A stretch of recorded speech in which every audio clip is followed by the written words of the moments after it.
So, whilst you enjoy this picture of a lovely carport in Nottingham powering a leisure centre, I'll just try and bring together a few things I've been hearing today that's been impressed on me. We heard Ray Noble earlier talk about his vision of the integration of solar with energy systems and transport systems.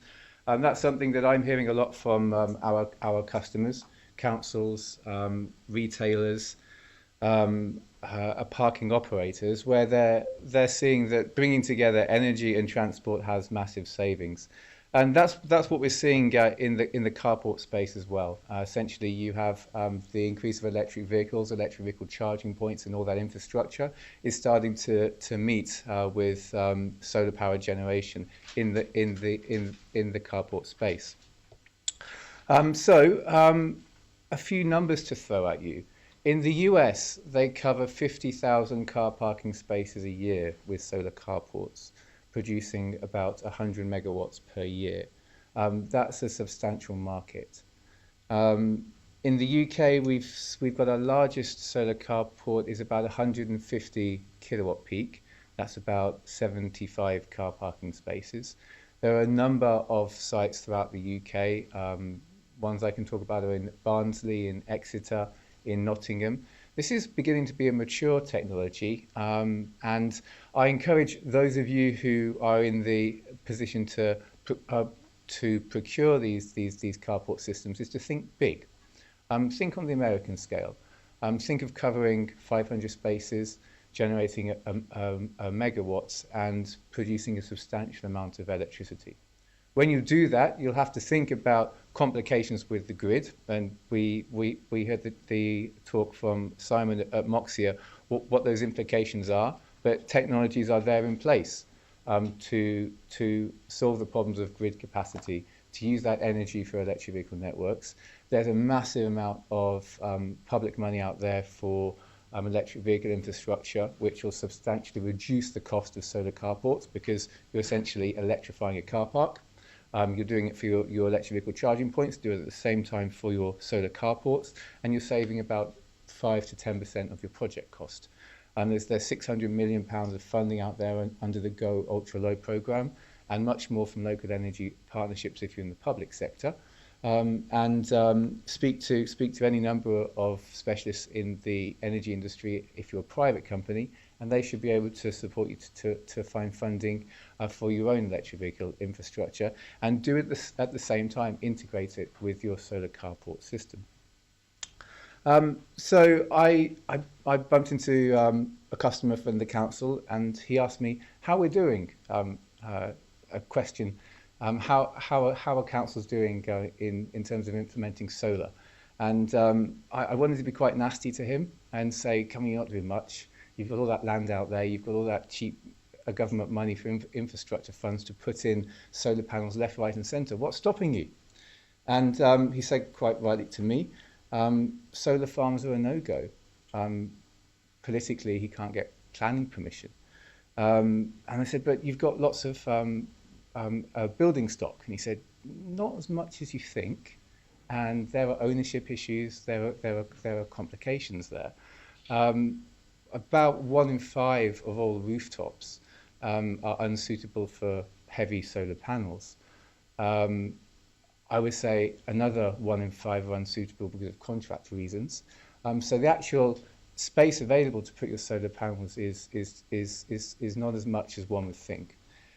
Enter car parks, and this is why you see the uptake in Europe and the US, because not only do they have a culture of having to protect their cars from sun and needing canopies anyway, but they realise that the car parking space is actually bigger than the rooftop space.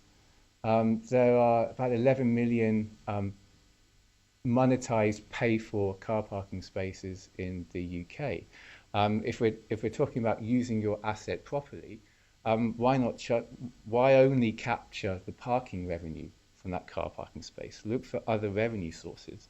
Monetize it with EV charging, monetize it with solar generation, and look at all the other business cases. So with that in mind, the motivation behind the BRE's Good Practice Guide for solar car parking was cross industry approach. I don't speak for my own company. I speak for all the players in solar car parking. We wanted to debunk and demystify and make the procurement process for solar carports a lot more straightforward. And that's a big role that BRE and the National Solar Centre can play in stimulating this industry. So they put this report together, and what I'm going to concentrate on are the business cases. So how can you in this room make money from solar carports? So let's go. First of all, what we've done in the report is to use two units to speak to two different types of industry. We've spoken to we've used the revenue per bay for the owners of the car park. We've used the cost to build per square metre for the construction industry, and we've used the price per watt to install. So whichever industry for the solar industry. So from whatever industry you're from, we've tried to use units that you can understand and that you can directly plug into business models. So I'm going to run through some revenue streams here. A standard car parking bay produces enough energy to power a Nissan Leaf for 4,000 miles per year. That's half the average drive of the average person in the UK. Convert that into actually a cost of electricity at cheap 9p per kilowatt hour. It gives you £158 of essentially solar revenue that you are getting from these structures. Electric vehicle charging, if you speak to the pod points, the charge masters and other EV charging services are available, they'll say the average revenue you can expect to monetize from an EV charging unit is £440 per year. Premium parking, if you charge £2 extra for a covered canopy for parking, which is something one of our customers does, that's £730 a year extra per bay for your parking asset. Advertising, we've spoken to the out-of-home advertising industry. It's £22 per year per bay. Installing LED systems underneath the canopy not only reduces light pollution, it means that you can put smart lighting infrastructure in that dims when it's not being used. And as well, the move to LED alone will save you £36 per year per bay in reduced electricity costs. And there are a host of other benefits, which I'll just highlight a few of them here. There's footfall increase. If you are a large owner of retail spaces, you are attracting customers because you are offering them shelter, and you can charge more money for the retail units in front of solar car parking. There's a bunch of CSR advantages as well to increase your brand as well. And there are a bunch of BREEAM-related compliances. If water touches the ground in a car park, it becomes contaminated. So if you want to use the water in a grey water system, you need to capture it before it lands on the tarmac. Solar carports can also do that. So putting all those revenue streams in a summary table, actually you can suddenly see that the solar revenue is dwarfed by the other business cases.